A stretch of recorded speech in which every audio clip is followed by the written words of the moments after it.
It says starting. It says we're live. It says we're live. Welcome, everyone. If anyone's out there watching us, we're doing a discussion about overarm, underarm spear grip, and any other type of spear grip in shield walls and phalanx, and also single combat. We have Demomanchaos here. Howdy ho. Elgrim, of course. Obviously. And a Brazilian Viking. A Brazilian Viking reenactor. So who wanted to start up first? And if anybody is out there, this is live, so if you put anything in chat, we will try to answer you as we speak, as we're boring everybody to death. Let's kind of moderate that real quick. A few quick rules. Let's try and keep everything kind of germane to the topic, which today we're discussing in this forum, the techniques of using a spear. And so let's try and keep our questions kind of encapsulated in that, and try not to deviate off into a bunch of tangents on different weapon subjects. This is something that can be breached and maybe at another time. But right now, we're talking about. We want to focus on spears, yes. It's been a huge controversy. Huge. There's a lot of differing opinions. There's a lot of people who reenact and use. And they get upset about it. They get literally, if you tell them, "Oh, both are good," "Oh, no, they're not. They only did this," or "This is the only one that works." I'm just saying people act that way about it. Yeah. Maybe people are just very passionate about the subject, and I think their passion kind of shows through.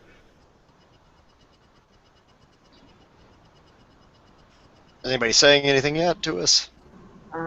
And just a hi from Argentina, and some people saying, "Hey, yep, things are live now." Great. So people are seeing us. This is real. We did it. We pulled it off. All right. Hey guys, where do I look at it? I want to look at it. Where do I press to look at it? Just go to the page if you can find it. I'm not even worried about going by there, I guess. I guess. I actually don't know where the page is. Is it your channel? On there.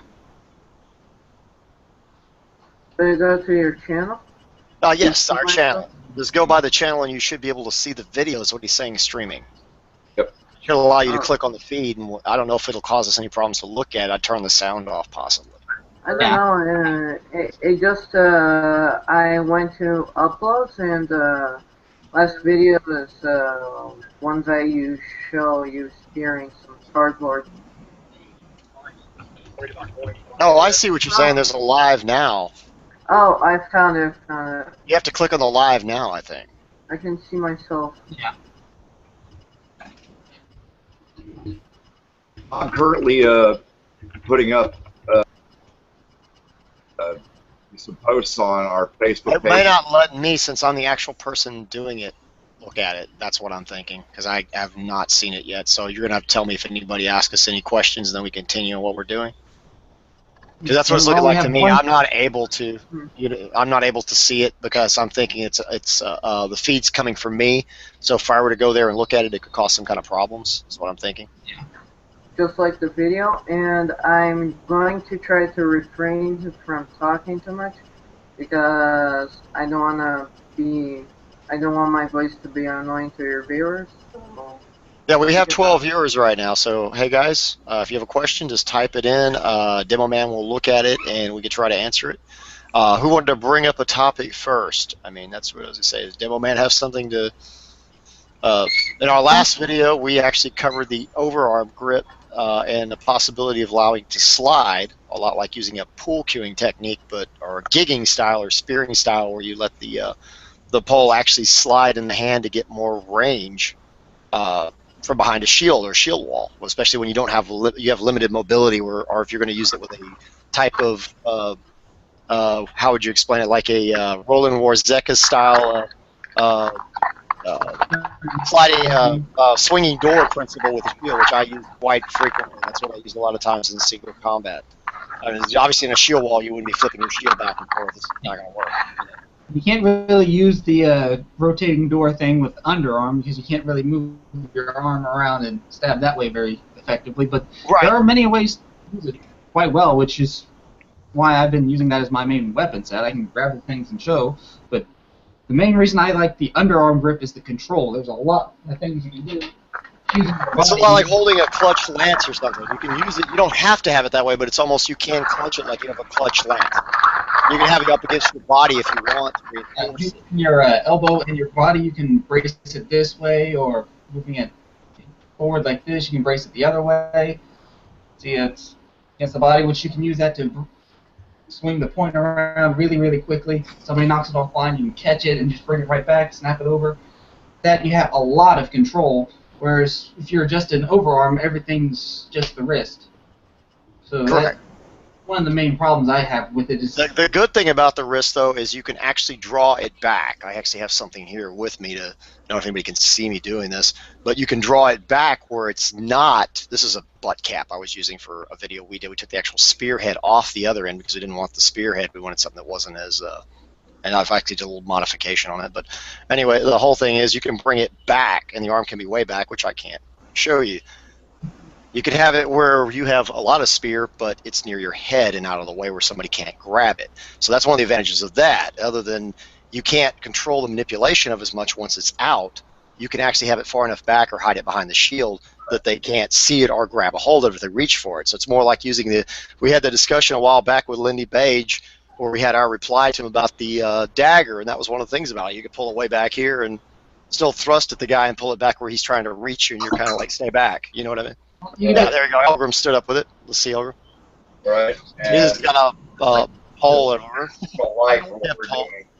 But I mean, this goes back to something we were talking about. And you can do that. He's correct. I'm watching. Demoman, go ahead and say something so they show up. Yeah, you can hold it back like this. Which, if you're in single combat, you don't want to grip it. Use your full length. You want to grip it near the middle either way. You can bring it all the way back here and down low. You can do it with both. Yes. And the throwing technique I use, which I did not bring up in that video, I didn't do it. I was just trying to reply to a friend of mine that I've been arguing with every night. But Michael Babbage is a cool guy, but I've been arguing with him every night, trying to type it out to him how it works. I don't see it. I don't understand. He wasn't getting what I was explaining to him. I sat there and write this paragraph a mile long on YouTube, and then he would go back to this book that he read about underarm grip being superior, and I was like, well, there is a technique where you can get the range you're talking about. You're saying the main thing you're concerned with is range. That's his big concern about it. Because you know what I'm saying? His concern is you can't reach the guy. That was his biggest thing. And I was like, well, you can always throw the spear, and everybody brought... I mean, who was it that brought that up? Matt Easton. On Scholar Gladiatoria, brought up that that's one of the reasons he thinks it was real popular in a lot of the drawings is they just loose it, by surprise on you. But my thing was you don't have to do it by surprise necessarily as a throw. You could just let it slide, hit, and yank it back. I mean, it could be like the guy all of a sudden doesn't expect it and he gets hit anyway, thinking he's out of your range because he's judging on where you're holding your spear at. Well, the underhand has a good point. When you're thrusting overarm, you don't actually get as much range normally. Because the way the arm is, you lose about a forearm because of the angle versus... But if you throw it, and let it slide. One thing what I was doing in the video, I don't know if you saw my last video, I was throwing it, letting it slide, and catching it by the back of the spear and then pulling it back. But when you do that, believe it or not, if you hold it straight up, you can hold it up at an angle. Let's say there was people behind you, like in tight behind you. You can hold it up at an angle and back. I don't know if I can do that in here, but you can see what I'm doing. But an angle and back, and when you throw it out, you're throwing it out, and it literally slides. I mean, it slides from the hand, stops where you want it, and then when you yank it back, it has a tendency to come back exactly like you threw it out, so it doesn't go straight back and hit the guy behind you. So technically what I was trying to show is it is possible to use that technique, but everybody goes, well, the throwing thing has no power. The thing is, when we were experimenting with it, it has about the same power as the spear thrust itself when you have enough weight behind the spear. That's the secret. If you had a really light nothing, like a nothing... a spear had no weight to it, no mass of any kind, and you did that, you wouldn't get the same power as if you have a weighted war spear and you do that. You're going to accelerate it, let it travel through your hand, hit, but stop it before it let's say you missed, it went by the guy's head. You have to be prepared to stop it instantly. You're missing. But you can start stopping it any time. You can start gripping it tighter as you're throwing it, going, oh, crap, no, it's not going to make it, and jerk it back sooner. Yeah. Here's a little... you have control over it. Let's think about human physiology and biology when we talk about these different thrusts. The technique that Thran and I advocate, which is that gigging or gearing, where you're letting it slide through the hand and strike. This is designed where it's very much like most martial arts. Thran, as you know, when you point a weapon at somebody, what do you always do? You want to make sure the tip is pointed towards the eyes, where it's very hard to see where it's going to come from, right? Where it's going to come. With the spear, right? Now, trying to do it without sliding it through the hand in that throwing motion it's a lot easier. You cannot accelerate that weapon as quickly as it can be accelerated by you thrusting or throwing it out and pulling it way back. Yeah. Right. So if you do that at somebody, doing it with the right purpose, that's pointing it at the eye where they can't really see where it's coming from, using the blind spot that's natural to all human beings, which is dead center. So if you're just going to thrust it out, this gives the person the opportunity to, first of all, see it coming, gives them the opportunity to react to it, where it's a lot harder to react now when something is being thrown at you. You don't know the range. You haven't looked at it and gone, oh, this only goes this far. I can just step back 2 spaces and he missed. Let's take the underhand and think about physiology. The underhand grip is probably a lot better. The underhand being this style of grip, right? I see that as being a lot more useful in situations where you have charging. If you've got soldiers or cavalry that are charging, it gives you the ability to put the butt of the weapon into the ground, or it allows you to brace it with your foot. All right. Use your body as part of that bracing. Well, just having it under your arm, like he's showing you, and moving your whole body work with your, using your feet and twisting, you actually get you get a brace from that. I mean, it's just you doing it. You're standing in a really solid stance, and everything's from hips. It's your shoulder, but I mean, you're actually holding the spear itself and pushing it. You're punching with it, pretty much. Well, I'm saying that I think physiologically that probably works a lot better against things that are moving into you. Yeah, there's a lot more you want maximum underarm line.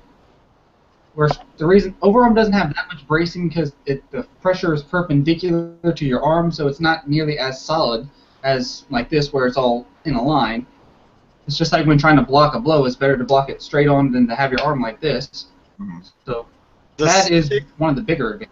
Right. The secret to it is when you're doing the throw type idea, is you're doing the same thing as throwing a javelin. You're throwing the spear weight. You're letting the weight do it and then throw it directly into the guy and stop it. So in other words, the weight's what's doing the acceleration you get behind it and how far you've drawn back. If you're standing here waiting and then throwing it, is what's doing it. It's the acceleration, not the impact necessarily from you driving it in with your body leaning into it. Although you could do that. If you're not throwing it that far, you can still catch it and use the push as well. But if you're going for maximum reach, and let's say you throw it way out there, you're probably not going to get a lot of body behind it at the very least. You do through your shoulder.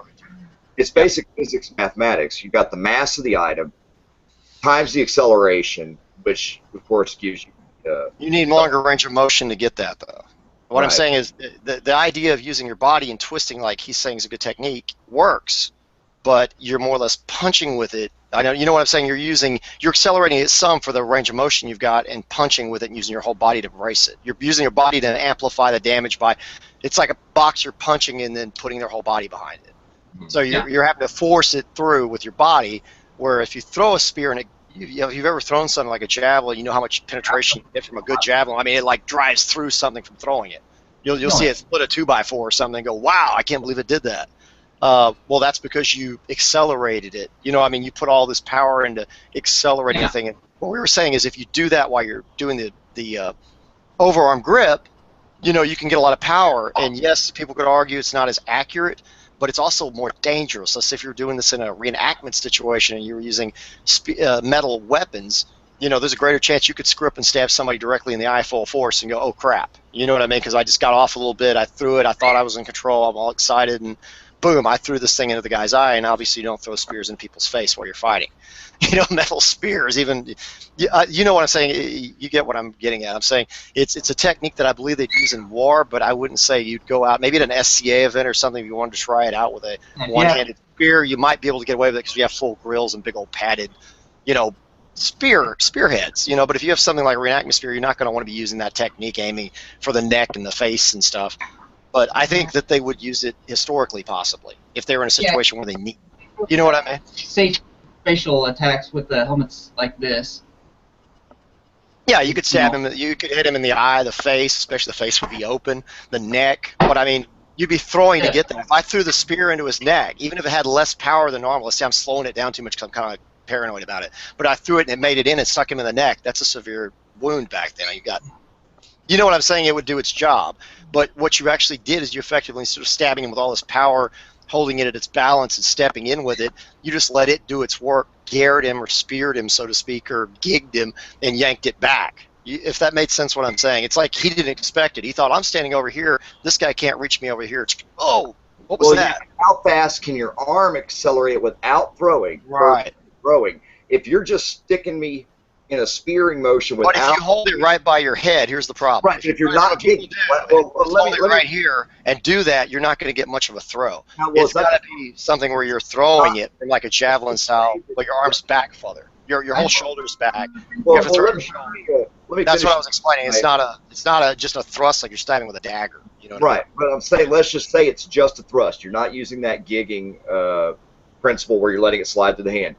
How easy is it for me as your opponent to sidestep that and move out of the way of that versus the acceleration and power that comes from gigging and using that releasing or throwing type motion where now it's almost flying out of your hand at me? How much harder is that for me? Sidestep, dodge, parry, put my shield in the way of that. The recovery is the only thing that people were complaining about. They were saying the recovery might not be as quick, but like I said, I don't advocate it as something if you were doing that just to keep doing it over and over again, like just chasing the guy around trying to throw it at him like that. Oh, you mean like trying to be like a singer? Yeah, like I'm going to do it all day long. I'm going to sit here like that's the way I fight now. I'm just going to make sure every time I throw it, it just flies out at the guy, because if you do it every attack, he's going to expect it. It's going to be like, yeah, this guy's just, he's just trying to throw it every time and just.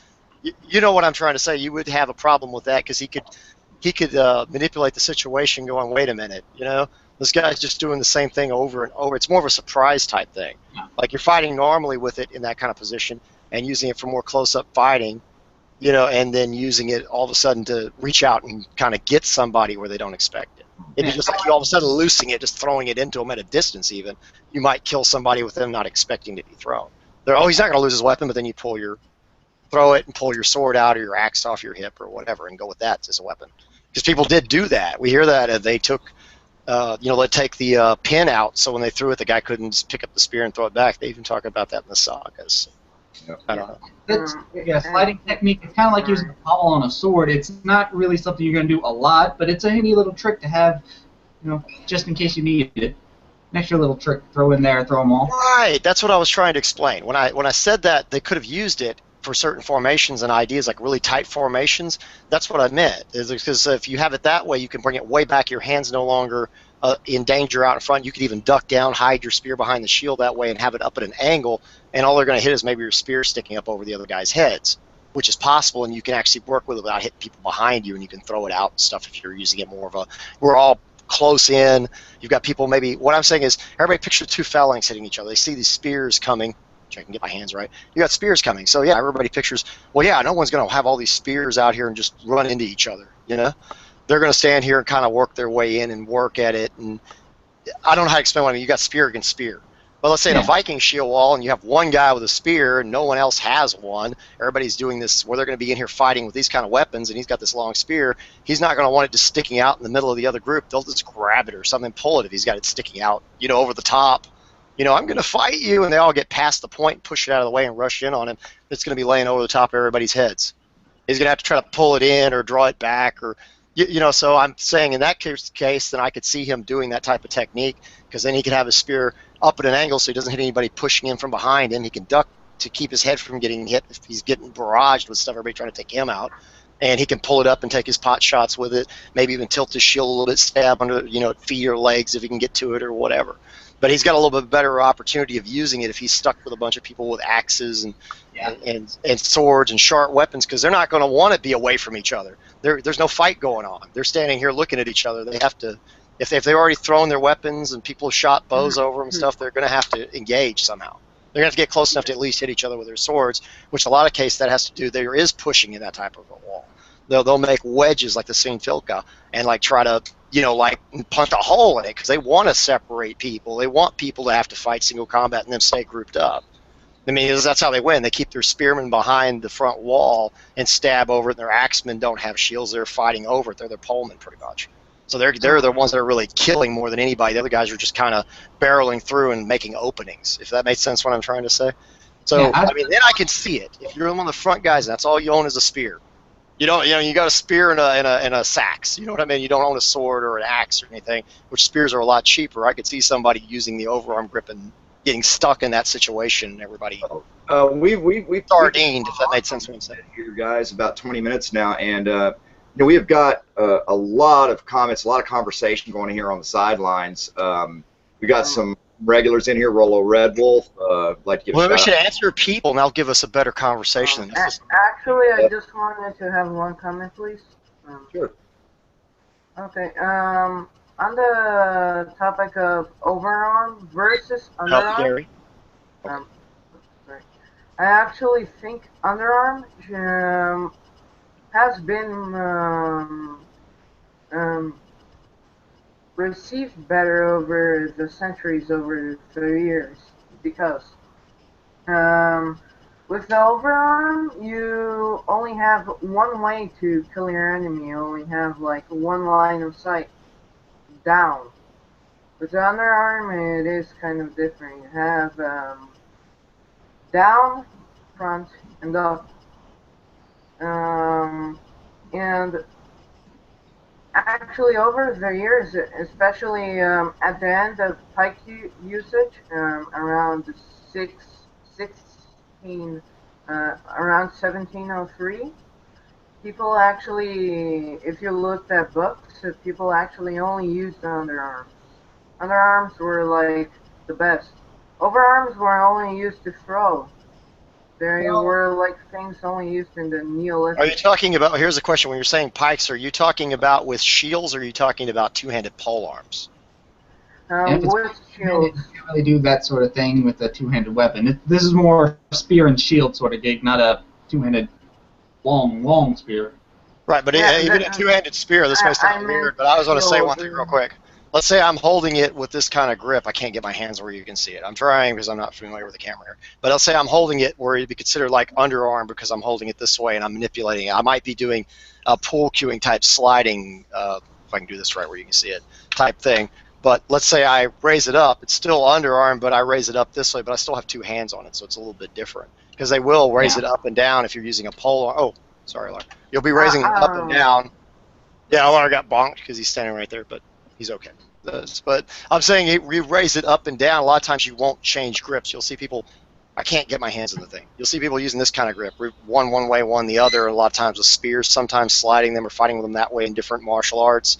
But a lot of times it's just two hands on top. Or what I'm saying, because you still got the same ability just to come up and down. It doesn't matter. You can attack to the top. You don't have to have one hand traverse or reverse to, you know what I'm saying, to do you can still just bring it up and stab over the top of stuff. And slide. I actually try to say with the shield. It's actually kind of easier. Oh, we're talking about shields. Well, you said pikes, and that's the only reason I'm not arguing with it, but I'm saying when you said 17th century pikes, I'm picturing pikemen, and they're sitting here with these really long 15-foot poles, and they can't really use the shield unless it's a buckler or something, I guess. Yeah. Like some actually strapped to the arm. In the I'm actually saying like the smaller spears, like the Vikings or the Romans used.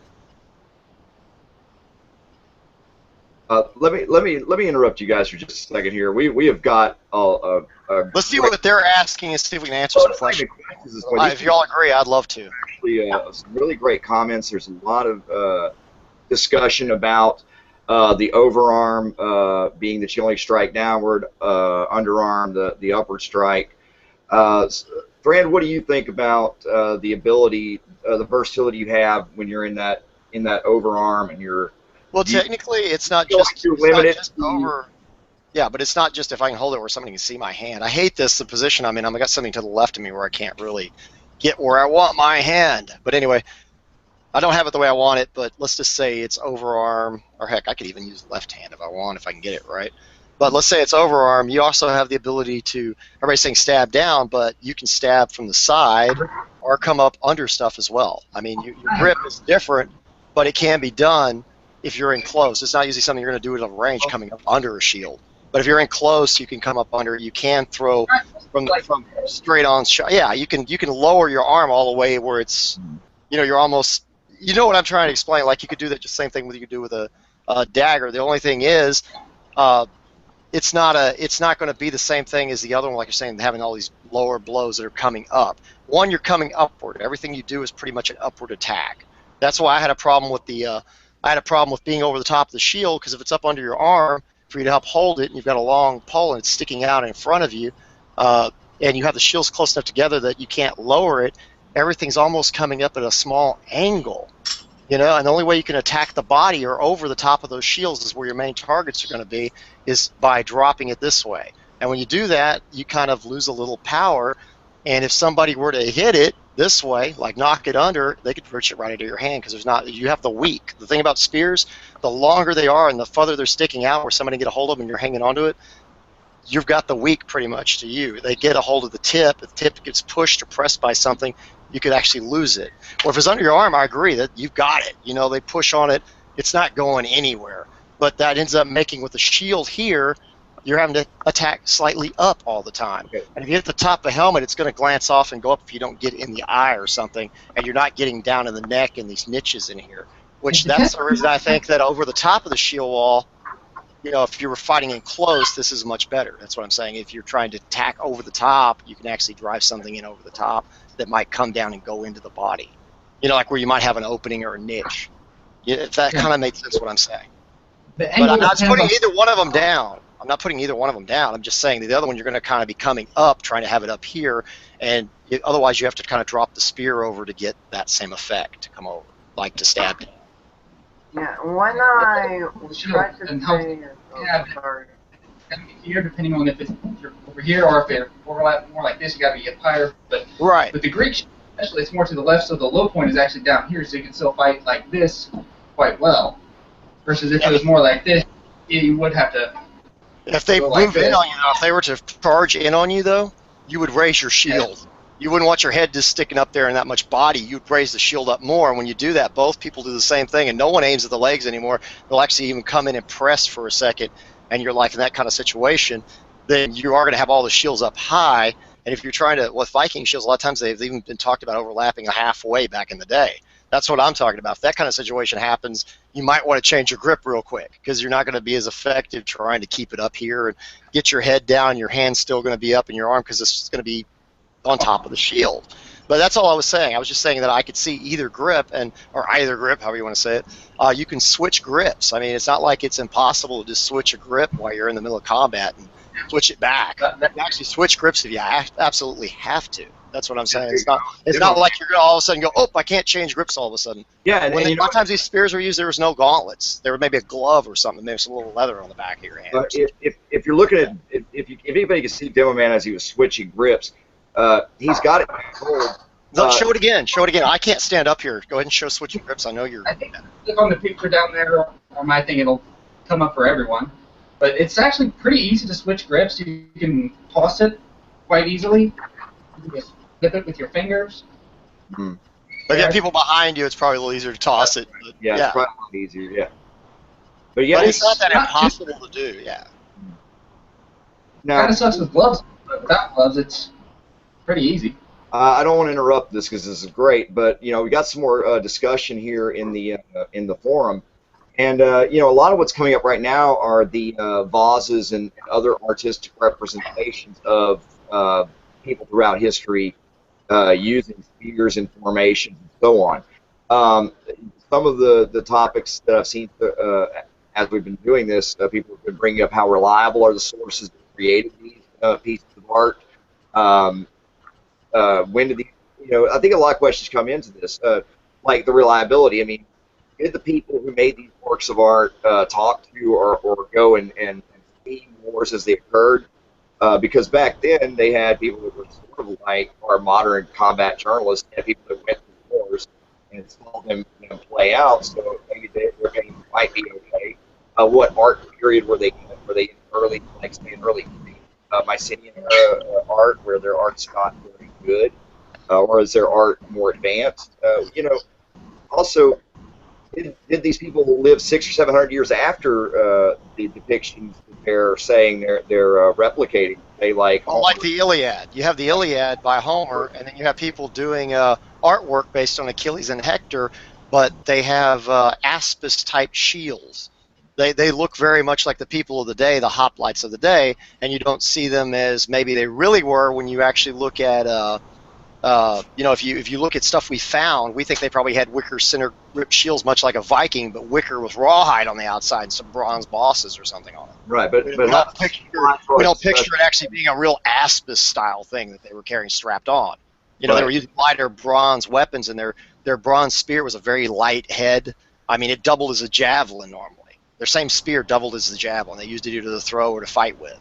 So you start looking at it like that, it's a different time period, but they're put in the sense of hoplite fighting on the vase. They're going to draw it that way. They're going to have that same style helmet that they have instead of something that's more like a Spangen style helm with, you know, whatever they had on it, some adornments or something that's probably totally different from that Bronze Age 600 years later, you know, was not the Bronze Age anymore. You know, they were already using iron and everything, and you've got a totally different depiction on that vase. But the question is, would they make them stand in a position that's unnatural? Will they have Achilles holding his spear overhand and Hector holding his spear underhand like they do on the vase or vase if they didn't do that in combat then? And I think since you see them using the actual gear from their time period, it'd be like having George Washington crossing the Delaware with his AR-15. You know what I mean? In our time, if we didn't know any better. But since they did that, I don't think they'd have him holding the AR-15 backwards or upside down or... Well, maybe they might have him hold his pistol the wrong way or something. That brings me back to the point of reliability. You know, people like Homer and other later period artists that wanted to make works of art, whether it's poetry or paintings on vases and so on. Some of them did research, like Homer. He did some research by talking to different people who had been soldiers, who had seen war. Is it possible that maybe he got his information from people who were experiencing war in his time period, trying to translate that into an understanding of combat from the Mycenaean era, and maybe that might have corrupted some of his writing, and same thing applies to people who painted vases. Maybe what they were getting as far as their information went, maybe they were getting information that's not relevant to the past, and it's more relevant to the time. I don't think they would have them standing in single combat in poses that people didn't use, because if all the vases were done that way, if everything was done that way, and it was all just, you know, theatrical posing, because you understand what I'm saying, they didn't only have stage plays with theatrical fighting. I guess they could, but I mean, people saw real fighting every day. They'd know the difference. And if you had two warriors on there standing in some stance that they never stood in, and they never fought like that ever, and no one would ever use that grip. That grip is never used. No one ever uses that. And you put that in the hand, I think they get offended. You'd have some warrior that came back from a war going, my buddies died out there, and we do not stand that way. Why is that way on that vase? That's just ridiculous. Because warriors get all offended by little things like the flags folded wrong. You didn't bring it in, you know? I mean, stuff modern soldiers. And in a lot of city-states, the hoplites were made from the civilian population, not all regular warriors. They're more like the National Guard. They're on the weekends, they train in the phalanx and all that, so they understand how to do it, and then they go back to their masonry, blacksmithing, and all that stuff. And some Spartans actually make vases, believe it or not. The actual Spartans own vase companies. The actual warriors own different businesses and stuff, and why would they let their people there manufacture vases that were still... Depictions of spears in use and the mechanics of that use go all the way back to the cave paintings of Lascaux. And when we look at overarm and underarm. Well, now, and a lot of the ones you see photographed, the paintings in Lascaux, many of them are shown running down their game in that overhand grip, which I think further proves your gigging or that throwing motion. You're dealing with something that's in motion. Well, most people would say that they're using them as javelins. But the point is, I mean, we don't know, because you don't know what context they're doing it in. People also did hunting where they used dogs and stuff and chased animals down and speared them that way when they got done at the end. But at that point, the animal's so tired, I don't think it matters how you go about it. Can I have a seat, please? Sure. They also had slings, arrows. They didn't necessarily have to have javelins. Also, the Romans after them, and I hope I can reference them, they also like to use overarm over underarm, at least at first, because they normally used to single combat their short swords. They used it like pistons. Oh, the They Romans, yeah, mowed down people. they used sword, yes, a lot. They Was got they in close. They did Yeah, bunch up, group in, and get in close, and then stab. yeah. That's They exactly how they they work. were very aggressive in the first years of their empires.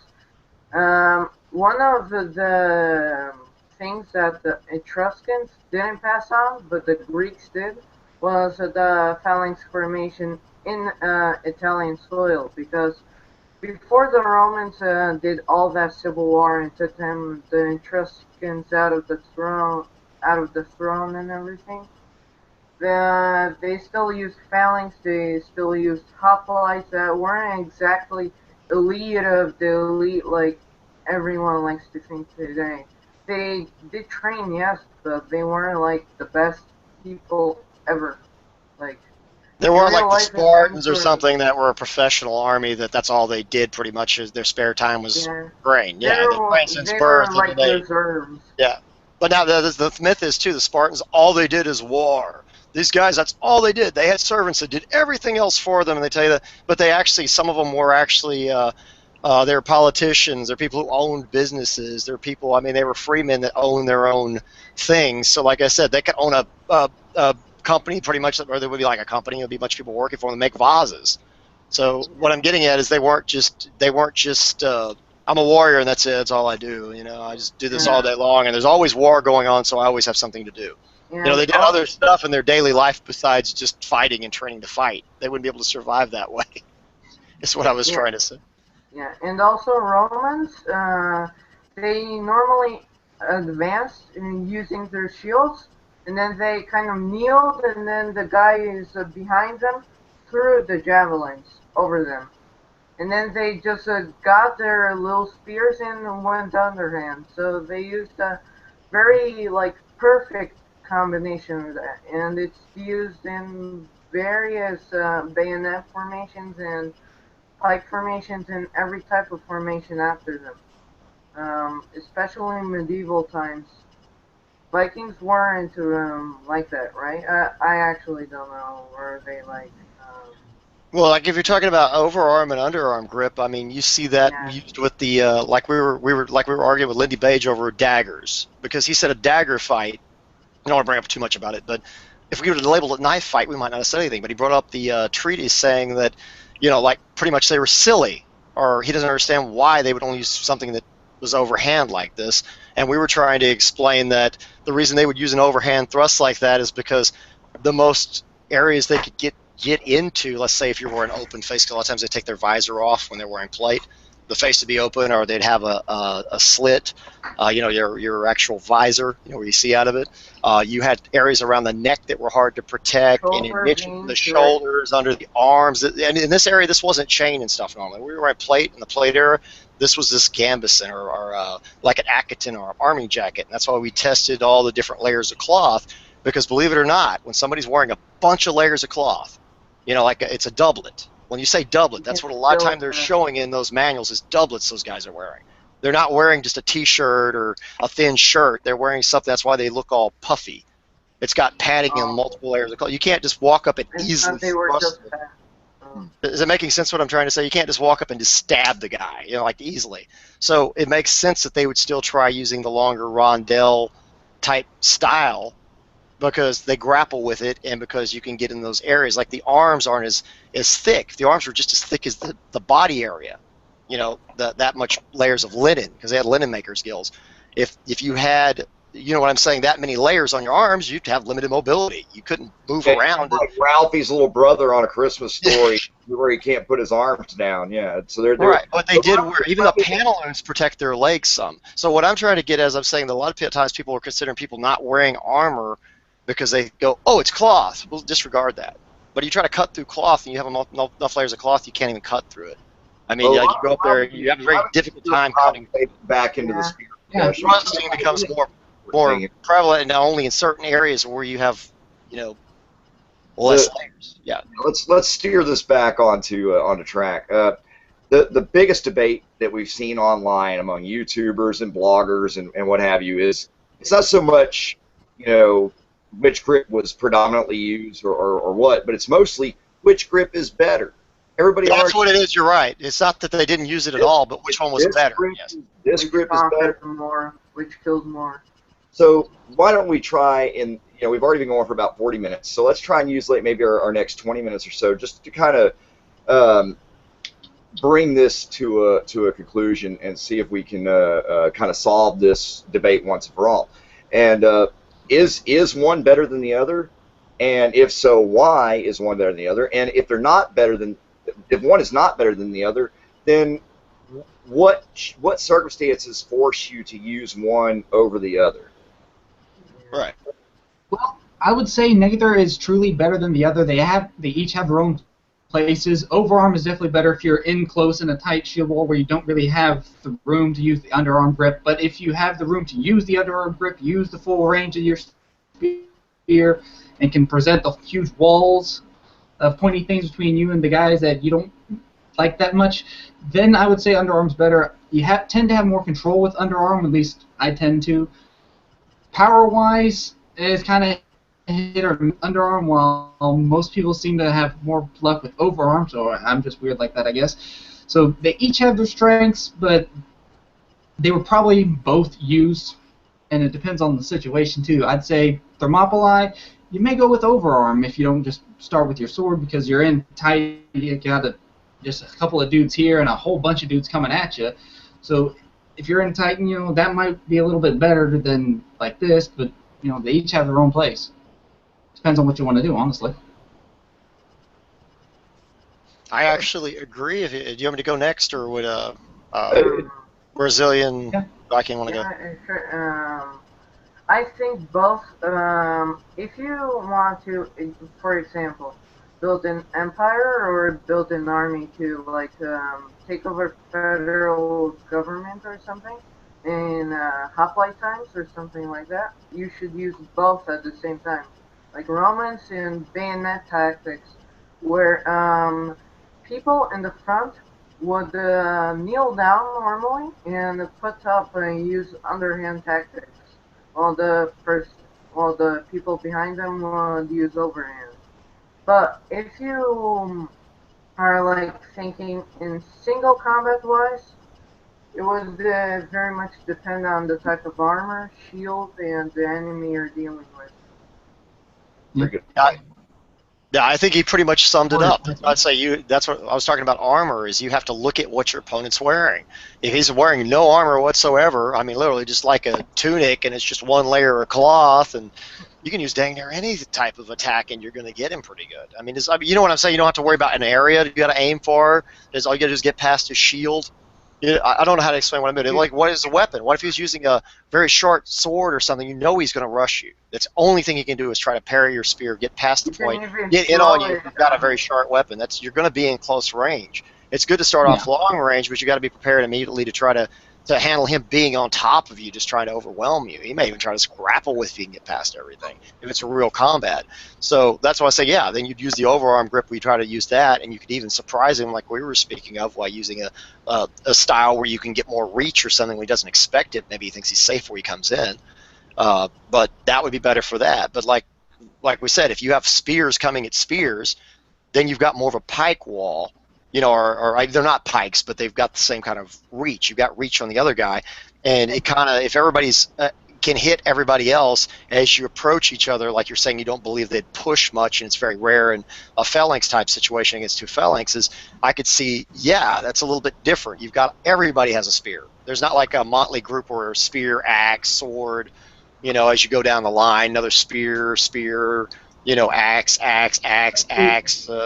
what I mean? It's a different situation. And then, of course, most of the spearmen, if they were good spearmen, a lot of times, if you had enough people to make a wall, you wouldn't have spearmen in front. You'd have them behind the other guys. I mean, that's basically the way it worked. They could use them two-handed, get better reach, more power, and over the top. Just like go nuts and kill people. And these guys, all they have to do is stay alive, pretty much. The guys in the front, they just don't want to fall. Now, how do spears and somebody just has swords, they're not getting through, which is one of the reasons why I don't think the katana was ever a primary battlefield weapon, because you have the little two-handed saber, basically, and you're up against a row of guys with 9, 10-foot spears, you're not getting in. You can try to get past one. Yeah, but you know the scariest, right? If the samurai was good enough, he could cut all the ends of all the poles off as he swept through, and they would have sticks when he got to them, and then he would cut them all down in a whirlwind, you know, as he's spinning, and the fireballs would shoot out of his arse. Combat is not magic. Now, how does your spear grip and the technique you use with your spear change once something like a shield is removed from the situation? I mean, let's say you're going into a situation without a shield. What if there is a grip that's better? Is there a grip that's better? And if there isn't, what conditions cause you to have to change from one grip to the next if both you and your opponent are without shield?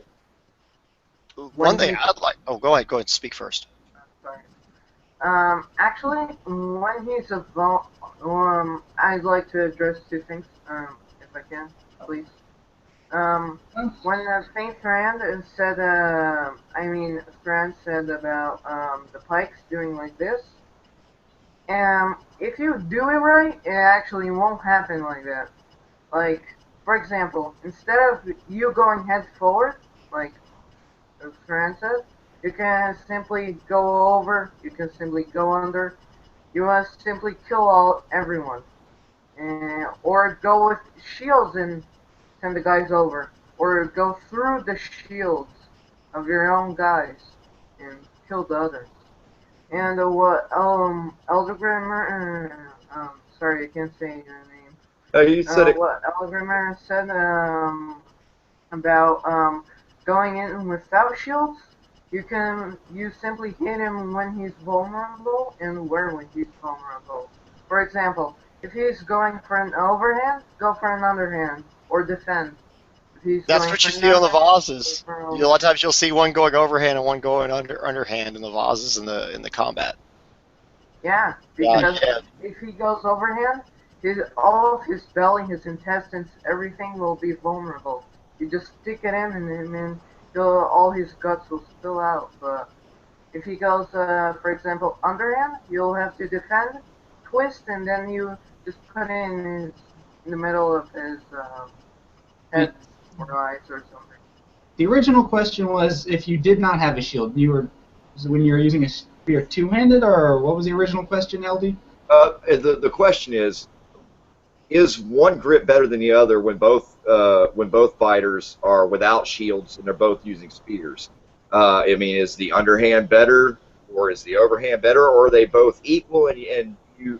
In that case, I would go two-handed. I don't care what the length of the spear is. I would go two-handed. I'm sorry. If I have no shield, you might as well use both hands on it. You're going to have more control, more reach, because like I showed the pull queuing thing, and that one video improved the power of it. You can get more reach than anything just by sliding it and pull all the way back, slide all the way through, and use your whole body and push. Would you also say that would add to your ability? Most reach. That would give you the most reach on the other guy. And would you say most control of parrying and everything, having two hands on your spear? Right. Now, that's a good point. Now, and if both people are without shields, that two-handed style gripping, do you feel like that gives you the ability to sort of give yourself something to end with, minus the shield? Right. That's the whole point. You have to wind up using it as a defense, and I know that Demoman knows this as well. You have to use a spear to parry with and to block and to redirect the other guy's spear and everything, and that's why a lot of times you see the Krakspiot, the barbed or winged spear, because that was used to spear fence with. That's how you manipulate the other guy's spear or hook his shield or whatever, and that's usually when you're using it two-handed. It's very difficult to do that one-handed and gets hung up on stuff. That's why when I see Viking spears with no wings, I normally look at it and immediately go, that was probably used for one-handed more throwing. Or it could be both, depends on what size it is. A lot of the smaller heads are probably javelins. It might not be. They might have been used for both. Anyway, go on. Sorry, Demo. Yeah, well, as you brought up the lugs on the spear, you can parry here, put them to the side, then rotate and come right on in, but defending with the spear is pretty darn easy. If you're down low like this, all you have to do is just this, and you're clearing thrusts away from your arm. Just basically twisting covers you just fine. You can come in and give them a quick jab. I mean, spears are easy to defend. Yeah, the main time you have the grip question, the overarm underarm is when, which is good for us to bring this up, is when you don't use it two-handed and you end up using it with just a shield. Yeah. That's why my question, I've always had this: if the dory's like about 8 foot long, you know, I mean, it's an 8-foot spear and it's balanced and everything. If you've got Spartans, you know, they always have them lined up the first 3 rows, or you've got hoplites or whatever. You always have the first 3 rows, and they always show the first 3 rows can attack everything in front of them.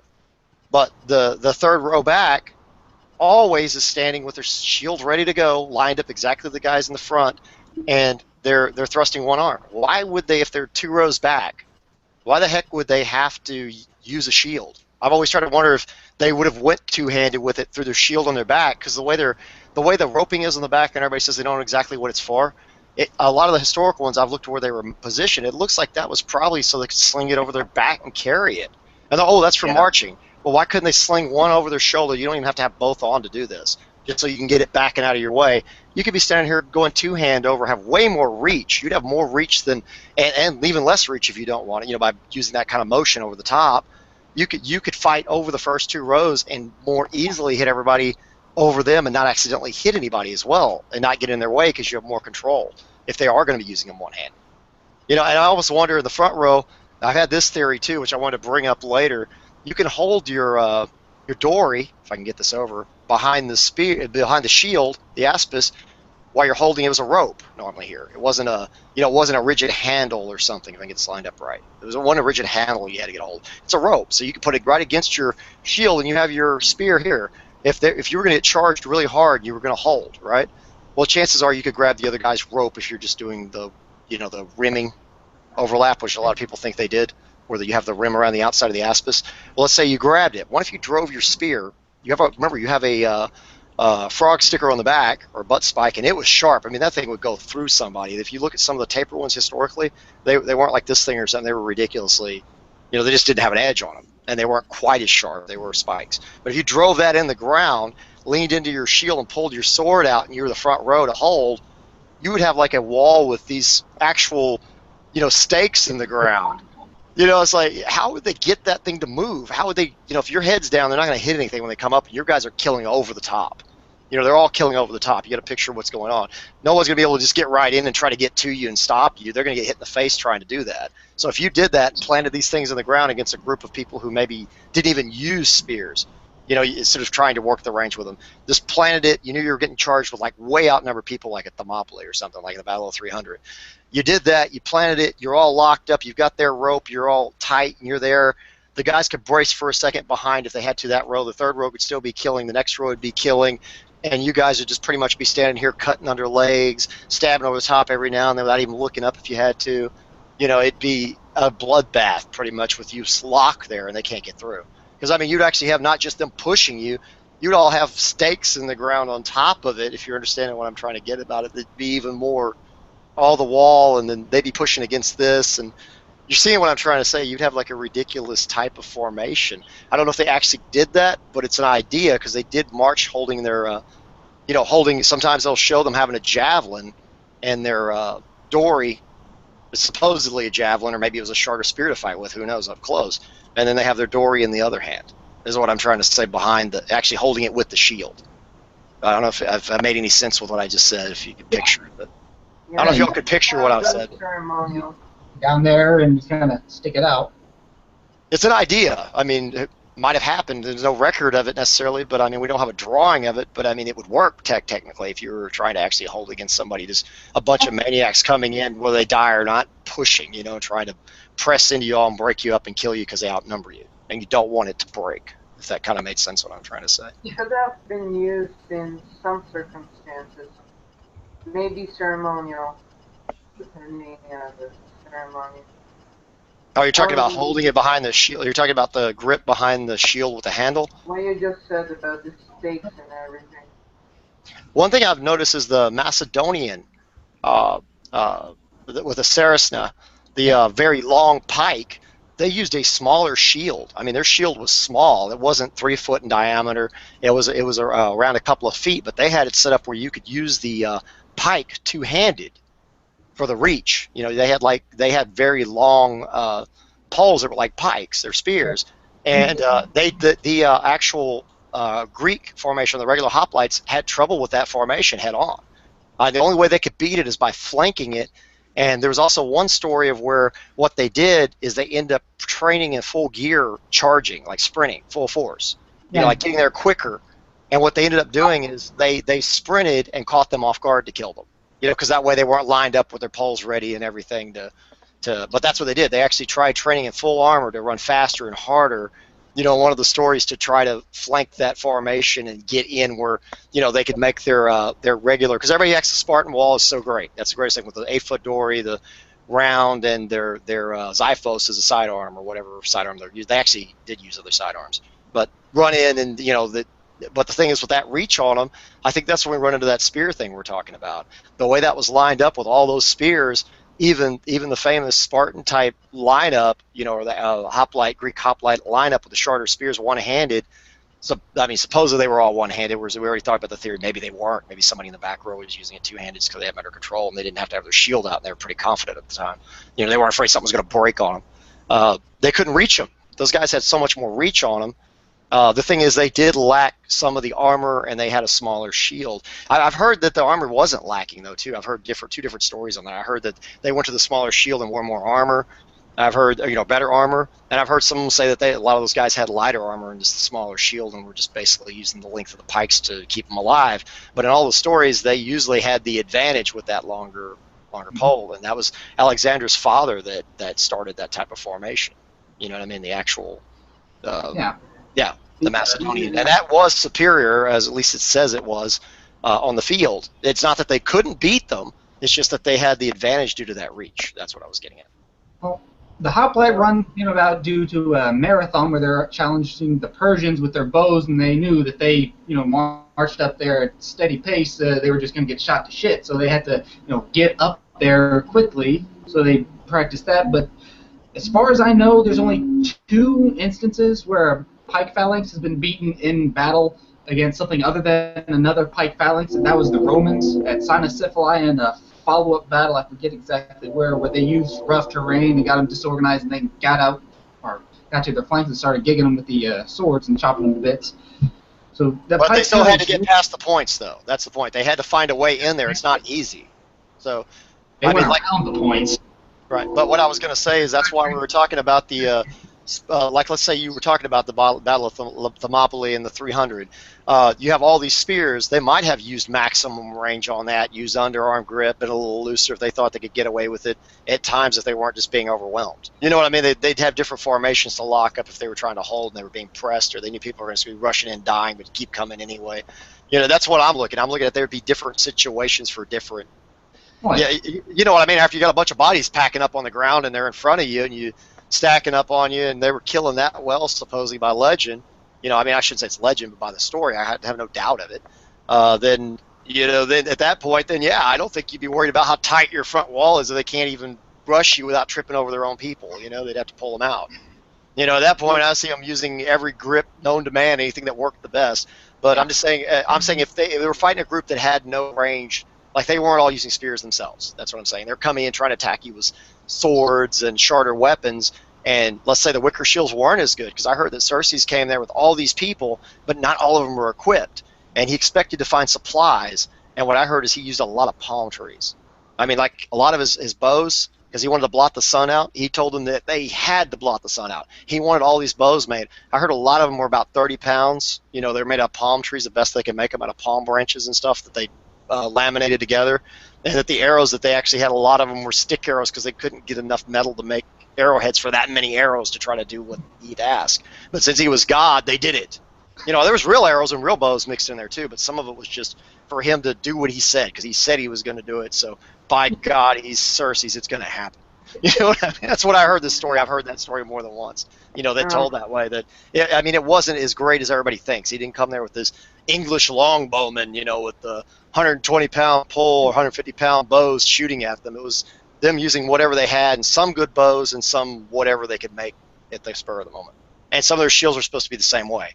Like, they were just wicker. They didn't have time to put hides on them or anything. They just braided them together. You know, they put them together the best they could out of wicker, what they could find. And, well, here's a shield, man. Here, you're up there. Go.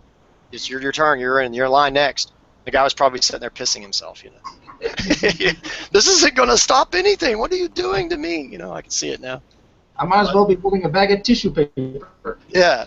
Because everybody knows, I mean, I think if I used a bunch, I mean, good wicker, we're not talking about like a basket. We're talking about real wicker where you're talking big strips of wood and stuff, and it's laminated together. I mean, a lot of times they used adhesives like hide glues and milk glues and everything else. And they took time to make that, and then they covered that with the thickest rawhide they could and didn't make it too heavy because much rawhide was. You know what I'm saying? You end up with a shield that will stop stuff. But if you don't have time to do all that, that's what my argument is. If you have to make a shield in a hurry, what are you going to end up with? You're going to end up with something that might work, but it might not work as good as you want it to. And like a Spartan shield, that was a heavy shield. I mean, that thing was made to last, so they didn't have to worry about losing shields with all those people impaling their shields, hitting their shields. They weren't going through. They were just damaging it slightly. I'm sure they might have, after that long a battle, something might have got damaged, but it wasn't they were just losing shields left and right, you know. If that was the Vikings trying to hold there with the type of shields they used, I mean, not that their shields weren't good, but that long a battle, I don't think there'd be a Viking left with a shield at the end. Their shields have been torn to hell over time. You know what I'm getting at. Over time, it would have done their shields in. Now, I don't know how to explain what I mean, but it was a different style of combat. I mean, they were tanks standing there, and they had their helix that were their peltist and their slingers and their. Hey guys, get a little loud. Go ahead, and y'all can talk. Hey, we've actually been live for about an hour now. Oh wow! Yeah. Wow. And while I'm sure everyone viewing is enjoying this conversation as much as I am, why don't we go ahead and start kind of bringing this to a conclusion after everything we've discussed. What conclusions have we reached? Have we decided is there a better grip between or have we come to the conclusion that are interchangeable? What is it that everybody would like to express to our audience with regard to the spear technique that we've discussed today? I would say Matt Easton's favorite word: context.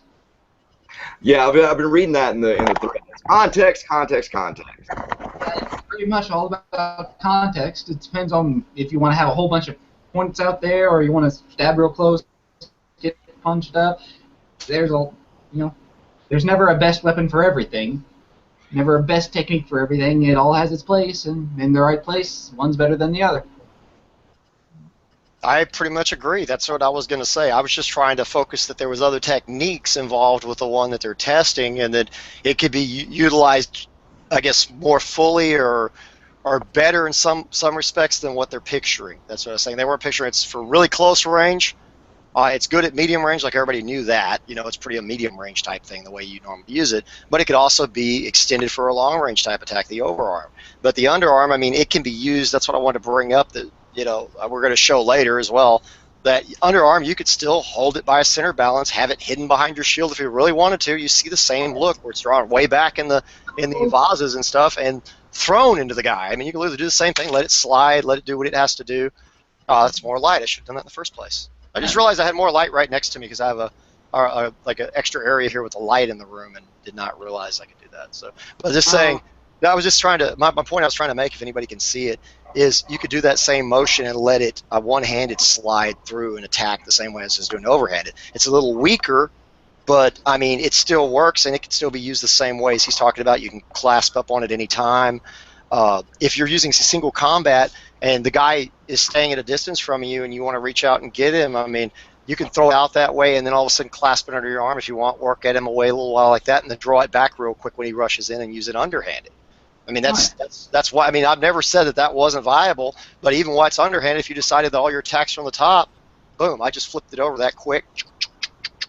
So it's, and you do the flip the shield thing if you're using a center boss, which you can't really do that with an aspis. I mean, you're not going to flip it over and try to attack from the rear side. It'd be kind of silly unless the guy was coming behind you and needed something, like they do in a movie. But I'm saying, other than that, then yeah, you could do everything. And I think that they were both part of their arsenal. I think people that were just real spearmen, that's what they did. I mean, all they did is work with spears, and they loved spears. That was their favorite weapon. I'm sure there was people like that. Now, I think Demoman's kind of like that. He loves spears.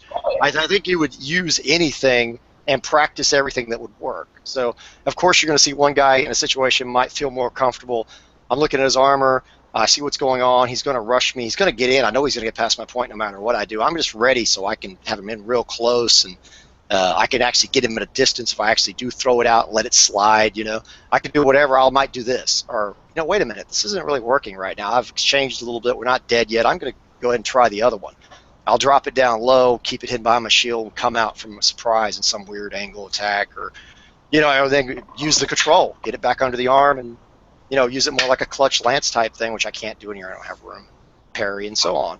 I mean, it depends on what your opponent's doing, what he's wearing, what weapons he's using. I mean, heck, the underarm grip of the guy who has no shield at all would probably be superior if you could, keep him at bay. And another thing that if you have the ability to do this without a shield wall, if you have a big open field and can move anywhere you want, you could much less not use the shield. But I mean, if you did have the shield, you're not going to want to put it down. You can keep moving him around and corkscrewing him and stuff, making him chase you and run into your point. I mean, it's just if he gets in, then that's the secret when you might want to choke up, but you can do it underarm too. It's not like you can't do that. So basically, here in shield and one-on-one especially, basically stand back and grab the stern thing there, and kind of prod a little bit, bait them in, and then when they come in to attack, take a step back, redirect the point. Because when they're swinging their sword, they pretty much always give an opening, and then you just pow, tag it right there. Especially if they're using a two-handed weapon. Let them hit the shield all they want, because they can't really get through this, and then once they hit it, bam, give them there, or come up high and stab them. I've fought a lot of people with spear and shield, and every time I've used this against someone with a spear or a long axe, I've only lost once out of a two dozen fights. And that was some guy with a long boar spear that hooked in and tagged me right here, so being 23-1 with spear and shield against two-handed weapons, and I think kind of proves the point that these really work against that. Well, as you said, also, just to say something, as you said, you can't flip it. You know what I'm saying? We're talking about the door principle, opening and closing door principle. Yeah. I've used that for years. This sounds weird. I saw the video with Roland Warzeka, and I didn't go, hey, look at this video, I'm going to copy that. I did that forever and just kind of like went, oh, that's what I do. I just flip it. I don't care, and I hit the guy on the other side. And then I just looked at that video, and I was like, wait a minute, there's something historical to this. That makes sense. I have to. You really look at it and analyze it. It's a 3-foot round. I don't have a lot of options. There's a lot of things you can't do from behind. If you just try to hold it out in front of you and attack around it, you won't be hitting anybody. You know what I mean? If you just hold it out where you can see over the top and try to fight that way, you've got to hold it at an angle. But then it makes sense if they tip it and it moves to move with it, because then there's nothing for them to hit. They didn't tip it in on you and allow themselves to open something up. You just move with it. You can step back and move with it, or you can step in and move with it. But like I said, if you're using overarm for that situation, you plan on doing that, then when you step in and move, you'd have your attack. And like you said, that's the other disadvantage of that one, is you just can't get that way. Once you flip it, even if you pulled it back enough to flip it, you're trying to stab over this way, and it starts becoming awkward. It could be done. Hey, it could be done, though. If you absolutely, that's what you had the grip. You didn't have time to change. It could be done. Yeah. Not a very strong one. Yeah, but it could be done. I mean, you might get it into the guy's throat or something, And we're talking about real life. We're talking about this is life or death. You've got like a actual sharp spear. Never mind, you know what I mean. If we're talking about reenactment, then I probably wouldn't even. I'd be like, wait a minute, this is kind of silly. I might get it, but he's probably not going to call it. If it was the SCA, I wouldn't get called that way, trying to thrust over that way. It'd be kind of you got to hit. But the thing about that is everybody puts us down because we have to hit hard. But we're considered. This is what our mind we think. We're wearing Gambeson, like actual padding. Everything we're wearing, we've got Gambeson under it, padding. We're wearing leather, well, chain. Everybody's wearing a halberd, right? Because it's about around the 9th century, but we're like rich. We're not all poor like we might be just wearing some cloth or something. All of us are supposed to be wearing the same thing technically, no matter what we're really wearing. We're wearing chain over that Gambeson, and we think the only way somebody can hurt us is to hit us really hard through it. They might break a bone or get lucky, somehow go through it by puncturing it that they hit so hard. But in reality, I'm going to be honest, actually running up and stabbing through chain with the actual proper Gambeson behind it is very difficult. It probably rarely really happened unless a rivet broke, luckily, on the guy or something, and the chain was already damaged him and wearing it, and you didn't just instantly run up and do that. Normally, somebody got hit in a good area, and there was plenty of areas that weren't covered. I mean, that's what I'm saying. There's plenty of stuff to get hit that couldn't be really protected very well anyway. So you start looking at armor, you get to plate. Those guys weren't getting thrusted like you see in Excalibur through the chest and out the back while they're wearing a breastplate. With a sword or something. It just didn't happen. There's no way to do it. Even a two-handed sword, you're not going to run up and drive it through the guy. It's silly. You know, you're asking for more than reality can give you. The only way that would happen, him getting impaled or something, possibly, if he was riding full force with a sharp lance towards you, galloping like full speed beyond like you do in tilting, and you all hit. You know what I mean? It could, you know, yeah, impale the guy because you got so much force from a lance. But even then, a lot of times it just knocked him off and put a nice, you know, wound in him, and he might die. But I mean, the impact was severe, but he wasn't impaled like we picture. You know, like the thing went clean through, and you know, it's silly. I mean, for people think about it, it's kind of funny. With the spear thing, with the how we went, or talk about the wrist. If you hit somebody with the lance like that, you're probably not going to penetrate the plate armor because their body's going to get first. Like with this, they show Norman. They show Norman up on horseback, and that's one thing I want to say. They'll show them with the spear way back at the back, and I don't think they started off way back at the back stabbing down like that. I think that they were this way, but the reason they're doing it, they're not riding up to do this. They're stuck.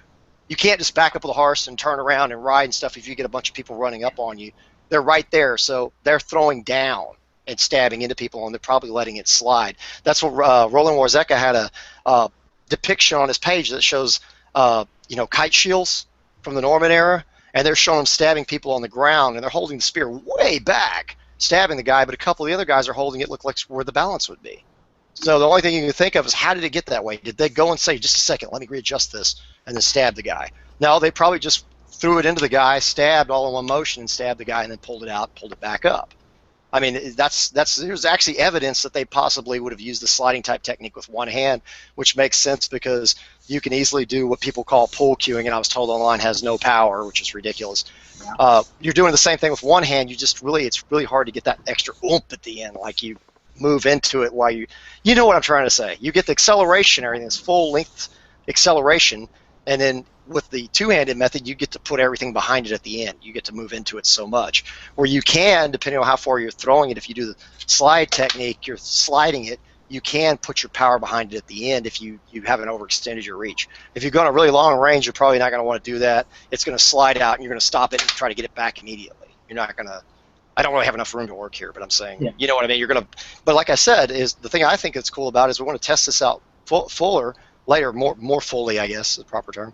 That when you throw it out, it kind of comes out from above, and it can even come straight out. But when it comes out, since the weight's down towards the tip, if you're not using a balanced spear that's balanced in a specific way, like you're using like a Viking style spear, a lot of them did not have butt caps.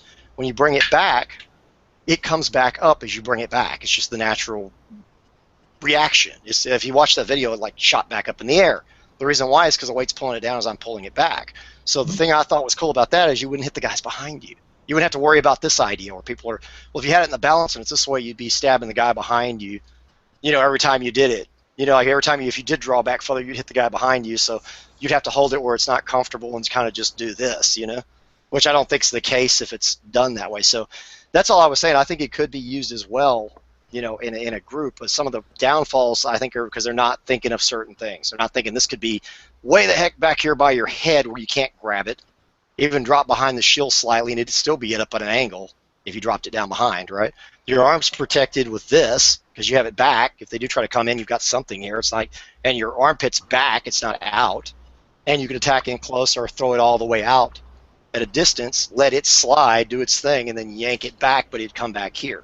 So, I mean, if it was used that way, I think you could possibly get some more reach on people who didn't even expect they were going to get hit along the lines and stuff who were coming in.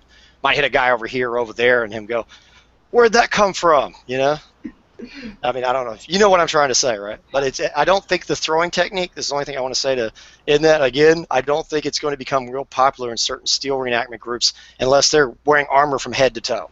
Like you see these guys that are beating each other in the, you know, but their whole goal is to knock each other over and hit. They would have enough covering, they might be able to do it, but I don't think even then they'd be stabbing at the eye. I'm sorry, I've never seen them stab yet. There's been some discussion going on about spear grip to use based on terrain. For example, if you're going uphill versus downhill. Oh, good one. What do you think, Demoman? Now, that came from Rollo Red Wolf and some other folks that are currently watching live. Let's discuss that. How does battleground terrain change the conditions? Underarm grip, I think, would be great if you were going uphill. I think that would be the best, actually, because they've got to come down from the top anyway. You can even tilt your shields up higher. You could be attacking underneath, or even if you have to be slightly open. If you're coming uphill, all your attacks are going to be underneath anyway.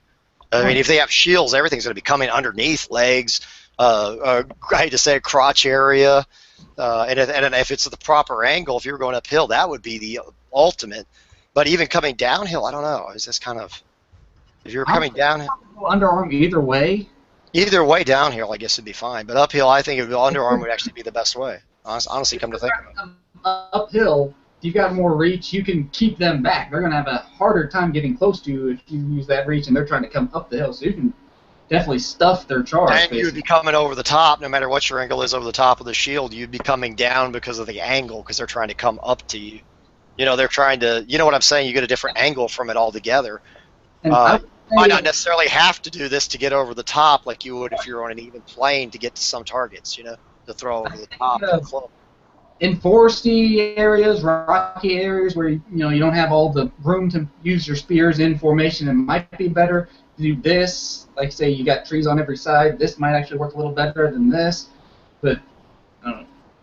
So because honestly, that's what I'm saying. If you had to, you could have the spear. If you have room up and down but no other direction, you could have it up and down and still throw it out. I don't know if this is making sense what I'm saying. You could have it up and down, literally. And when you go to throw it, it comes out like this. And when it comes back, you could always make sure you pull back to this position each time. Of course, then again, if it's out here and somebody can hit it, they can manipulate it if it's close enough to them. But if it's an angle, it's going to be way over everybody else. It can be held that way. It's fine. You know, you can even throw straight down if you have those type of targets. So it just depends. I was just making a point. I was just saying that it's, you know, like you don't. This one, that's the only thing I said about it that I didn't like. If you couldn't lower it, which I don't mind. If you can lower it, it's great for the power, right? And the thing is the only thing is if you're in a situation where you couldn't lower it due to the shields, that's the only thing I didn't like is the upward angle didn't seem great to me when the guy's barely looking over his shield possibly, and all you got's an eye, and you're kind of hitting up. You're going to be glancing off. I don't know if you know what I'm saying. You're not going to get anything in unless you actually twist it over. That'd be the only way. You'd have to try to. I mean, in my mind, I don't know. Which is still still a hit if you can get it in there and your spear's not too front heavy. Maybe it's better balanced. Maybe you can. You know, we'd have to test it out with different spears. That's what I want to do in the future. Is get. I want to find out what the actual historical weight is of dory. If anybody can find out what a dory was like, how is it balanced? The reenactment groups nowadays say that like 6 foot of the front sticks out, if not more, and the back is for your arm, and it's balanced that way. Well, I don't know what the actual historical. Like, how heavy was the actual real counterbalance that went with that spearhead? Are we finding pieces from 2 different spears and assuming that they go together? Are they all weighted the same, or does somebody have his weighted different? That's what I would like to know. But I don't believe the balance being at the 3/4 mark in the back, because this is my long axe. Here it's much, much thinner than up here, and this has the big head, and the balance point is right about here, which, let me step back. That would be a really heavy counterbalance, is what you're saying, to bring it back up. It'd be ridiculous. I do not see that, because yes, they had the I think they called it the sword or the butt spike. It was bronze. It was generally about the same size, maybe a bit bigger. So it might be a little bit behind the center point, but it wasn't that far. I mean, you can see the huge weight difference to get that, and you can't really have very, very thin spears and have them survive. No, they'd be caught up quickly, and they didn't normally, like later century, like he was talking about pole weapons and stuff, that's when you see them actually reinforcing them, which makes them heavier, but they didn't care because these were later century pole arms. They actually would put metal along the actual wood at the front portion so far to help try to keep people from cutting them off, but they were a lot longer usually, and they were fighting in a situation where people would try to trap them and literally hack them off, you know? Because they were using a bunch of pole weapons. That was their primary weapon because it was so hard to damage people with the kind of armor they had. If there was somebody significant to injure, that's why you start seeing like your partisans and your halberds, and you see shorter weapons like Lucerne hammer and short halberds and stuff where people are fighting in plate with them because they're trying to really grapple and wrestle and get somebody down and finish them even. Not just take them all standing up because it was too difficult. It got too hard. It wasn't like you could just hit a guy and kill him, one-shot him, you know? Yeah, we have a question from Devin Smith. Devin Smith 56 asks Thran specifically. He's wondering which grip is better offensively or defensively. Is there one that's better offensively or defensively, or do they both have their offensive and defense merits and flaws? Would you guys care to discuss that? I would say my opinion, and I'll let Demoman say his. Let's say you're fighting with a smaller round shield. I'm saying one of these smaller round shields, like some people use the little 2-foot ones. We found some smaller ones in history. They're not as common as the larger ones early period. Early period, we find stuff that's 3 foot or even bigger, or like 34 inches, something like that. 32 inches, but they're usually fairly big. They're big enough that like Roland Morzeka said, the whole theory of the flipping it side to side actually is viable. You know what I mean? That works. You can get it in somebody's arm, and they can't even reach you with their sword if they're trying to get around it, or a one-handed weapon. If you're fighting with something smaller than that, I would say the underarm grip is way more defensive. He's correct on that, because you can actually control the spear better, keep him at bay, and kind of move and use the shield if you need it. But you're not going to want to get in there and try to get real close and work him with the shield like that. Now, if you were using a larger shield, this isn't necessarily more defensive, but if you're using the shield to defend with, this would give you more offense with your shield, is what I'm trying to explain. You'd be able to use the shield properly if you're actually going to use that type of style, the open door, closed door thing, closing and opening it as you go, back and forth. But it's not really, it's a kind of a misnomer. You're actually just angling it 2 different ways and using it as the guy attacks you, whichever way it goes, you let it go. And, now he's all of a sudden, wow, he just opened something up over here he's open on. He opens it up over here, well, now you're back over here, So if you're doing that kind of thing, then yeah, I would say this would definitely probably be better. But the underarm will work as well. It's just like we said, you can't really kind of get to the side and use that as well. And if it flips this way, you don't really have much. So as for defensively, it depends on what kind of shield you have. If you were using no shield, like we said, your best defensive posture is 2 hands and use the most reach you can get. That means you could be holding it all the way at the back and attack all the way out where your hands meet if you wanted, in a thrust to reach out and pull it all the way back quickly. Depending on how long it is, you're not going to get it all the way back if it's too long. But I mean, and then you can parry with it, move it around. You can use it like a staff if you have to, whatever you have to do to defend yourself. But that's the only thing I can come up with. If you have a smaller shield, I definitely recommend. That's when I really see that idea shines, the underarm, for sure, no matter what. But is the most defensive? I think it depends on what you're using to fight with. If you're using your shield more to defend with and it's a larger round, then I'd probably go with the overarm grip. But that's me. That's me personally. That's not saying that is the absolute final, decision. But it's up to Demo Man. What does he think about it? Well, I tend to always favor underarm personally, but I'd see underarm as more of a defensive, counter-stabbing sort of gig, especially in a one-on-one, whereas overarm is definitely, with the shorter range, more of a get in your face and I'm going to stab you. I'd say this would be more of an aggressive type thing, whereas this is typically more defensive, how I'd put it. Well, yeah, that's kind of the way I saw the dagger thing when he was talking about knives. Linda Page was talking about, using the saber-style grip, or some people say the club grip, which is not really the same thing. It's more like a club. But he was talking about using that compared to a rondelle or dirk or ice pick grip, so we call it modernly, type grip, where you stab this way. But he said there wasn't all these stabs. But technically there is a bunch of stabs. There's all different kinds of ways you can stab the guy, but most of them, yes, are at the top. Whereas this way, your most power always is going to be coming up. Your power is going to be coming up. That's why I was saying that in that situation, if the body's mostly covered and you don't have a lot of targets down below and they're all up high, then you want both hands up to defend yourself with, because he's probably going to have a dagger too. So that makes sense to have it up here. You can hook his arm out of the way, grab him, grapple, and try to get for that niche that you need and the power you need to get through what you're trying to get through. Where, in the actual niche area, it'd be covered in cloth, like multiple layers. But what I'm trying to say is that's what it is. It's more offensive. You are correct. This is the more offensive or attacking grip, but least parrying, control, manipulating grip of the opponent, other than, like I said, like you said, you expect it to be an up-close thing. If somebody did surprise you and throw it out and gig you with it, it might ruin your day if you didn't expect it.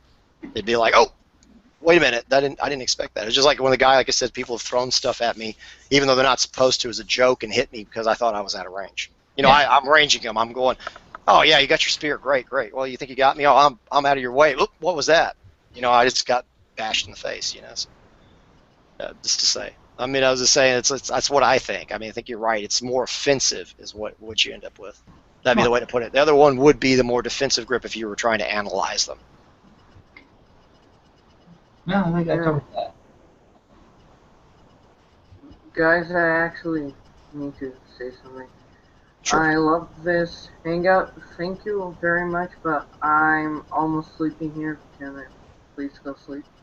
Oh, yeah, it was a pleasure to meet you and speak with you on here. I think I've seen you on another hangout somewhere, I think. I might be wrong. No, Is it the first you time? only met me because I sent you a letter. Oh, okay. I'm happy to have you here, and I'm glad you could make it. Okay. It was a pleasure meeting you. Yeah, man, for Pleasure sure. meeting you too. It's great to have you on, and you know, great contributions. Thank you. You're welcome. I will see you some other time. And farewell, Sheila, brother. Farewell, brother. Well, it looks like we're coming to an end now, I guess. Does anybody else ask anything that was really, really important that we need to answer before we go? I think we pretty much covered everything. Is anything anybody like to say before we close this out? Is there anything I'm missing from the thing? Well, I mean, we will be testing more. Just to let everybody know, we're going to test that technique more. We haven't decided, like, oh, this is like the ultimate thing, and we're sure this will work no matter what. And people are coming up with stuff like, what if you hit it while it's coming out? What if you're throwing it like that and letting it slide and somebody impacted it just right? Well, that's true, because there's other people. If you're doing this at one guy, he might not be able to react to it in time that you're throwing it at that didn't expect it. But what if somebody else is in the mix, in the melee or something? We need to test that out. We need to test out having things behind us. We need to test out the power in better ways. I mean, on other things, see how much power we get. We tested it with a big pole arm, but that's, kind of the same thing by throwing it that way, but that's not actually the same as using just a thrusting spear. So we need to do that, and I'd like to actually try it with something more like a dory, something that has the frog sticker. This is actually what this is. I took the other off because I was trying to use it a certain way, and it was just really not working right the way it was. It didn't feel right to me having these wings on here and stuff, and I don't know how to explain what I mean. It doesn't feel right with the actual Krokspion or the crook spear, barbed or winged, whatever you want to call it. It didn't feel the exact same way to me. Not that I couldn't do it. I could have done it, but I was trying to do it as, because we're thinking more of the Iliad type special that we're doing, or the Trojan War, and it's my theory from looking at the vases that's what you're seeing in a lot of them, because they show a lot of over, where it doesn't look like anybody's holding something in a balance. Like all of a sudden there's a attack, but it doesn't look like it's at the balance point anymore. So I'm thinking that possibly that was a common thing for them to throw at each other in that kind of manner, where it's kind of a sliding throw, and then, you know what I'm trying to say is what I'm picturing, even underhand. Like they would try that type of technique to reach out and get somebody, like let it fly and pull it back. So we're not sure. We're experimenting with it to see what it does. Is it viable? And it looked like, well, yeah, if it works the way we think it does, then yeah, we could even see it in the tight phalanx and everything. We're pretty sure, but it's like we're going to listen to everybody. We're going to do whatever they ask us to do to try to not say prove it, but test it and make sure that we're right. That everybody's oh yeah, it'll work. We find some serious flaw, we're going to let you know that, hey, wait a minute, this is just terrible. Yeah. And we'll never know for sure exactly how they fought until I can finish that time machine. And plutonium's getting harder. Done. We want to go. We want to go with you. Remember. Right. We'll never know for sure, but we can speculate, compile evidence, make some guesses. Basically, is all we can really do. Make a hypothesis, test it, see how it works out. Well, that's just the scientific method for you, and I think we're all trying to do that. And I think the discussion has been very productive. If you get a DeLorean with a flux capacitor and a Mr. Fusion, let us know. We'll travel with you. Most certainly. I don't have a DeLorean, but I do have my port. Just be ready for me to pull the Joe Dirt joke on you about your name, because as most of our viewers know, Thrand kind of messed up a little and called you Demon Man. So I was telling him, Demomanchaos, yeah. So I was joking with him, telling him, hey, you remember Joe Dirt whenever he's in the convertible with Kick and Wing, the Indian tracker, the one that owns the fireworks stand, and he wants to be a veterinarian. And Joe Dirt says, well, I really believe that people get what they really want, and someday you'll be Kick and Wing, animal doctor. Then you can change your name to Kicking Ass. So one day we're riding in the DeLorean, traveling in the past and stuff. I'm gonna turn to you and go, someday, Demo Man, you're gonna be a great spear fighter, and then change your name to Demon Man. I would. You're a great guy, man. Even worse. When I first saw it, I was trying to pronounce it. And no offense, but I don't know if anybody else has done this, but you look at it, it's the first time you see it, I'm like, Demomanchaos? Maybe? I don't know. It's an online name. People do strange things. And I look at, oh, no, I'm all wrong. Demomanchaos would probably be about the spiciest, hottest I've ever had in my life. They would really be he could start his own restaurant with that one, though. Oh, yeah, we call it. I would buy them. I'm sorry, I would buy them from the Spearman Right. Demon Nacho, the hottest nachos. City of Dis restaurant, and and have tables that look like coffins with flames shooting out of them and stuff like Dante's Inferno, and of course you serve it with chips that are. I was picturing a Langan house, long house with a hearth in the middle, and the like right roasting them in front of you. Anyway, let's go ahead and wrap this up, guys. We'd like to thank you for watching. Of course, we'd like to thank our special guest, Demomanchaos. Great guy, been a great contributor, always has some great contributions through our comment threads. So be sure to go check Demoman. And replies. We've made replies to him, and he's made replies to us. Right. And we've both made replies to Scalagrim about the shield. I remember that. That was a good one. Be sure to check that stuff out. He has his Demomanchaos has his own YouTube channel where he's made replies to us, as Thrand has said. So be sure to go subscribe to Demomanchaos if you haven't already, and check out his videos. And be sure to subscribe to our channel. That's ThegnThrand. Also, make sure that you go to check us out on Facebook. We have our own Facebook page. That's the Well of Remembrance. Also, we have a private group, the ThegnThrand YouTube Boat Crew. You get a lot of exclusive content and things like that. We post things that no one else sees. Some things like that. No, I'm just kidding. Yeah. And of course, as always, please try to help us improve our content. It's through you that we're able to give you better videos. So if you can help us in any way, go to www.patreon.com/Thrand and just make a contribution. Even a small contribution is more than generous, and anything helps. We'll use it. Everything goes back into the videos. Everything. Anything we get, we try to put it back in and do what you ask us to do. If you ask us to do something, sometimes people ask things we can't do because there's physical reasons we can't. But if we can do it, we will test it and we'll find out. If we can find out or come to a conclusion or let you all come to your own conclusion by witnessing it, we'll do our best. That's right. That's right. Well, thanks again, everyone, for watching. Farewell, and we'll try and do some more stuff like this in the future. Any other words, Demo Man, before we go? And not really. So, tally sticking home, everybody. Hope you all enjoyed it, and farewell.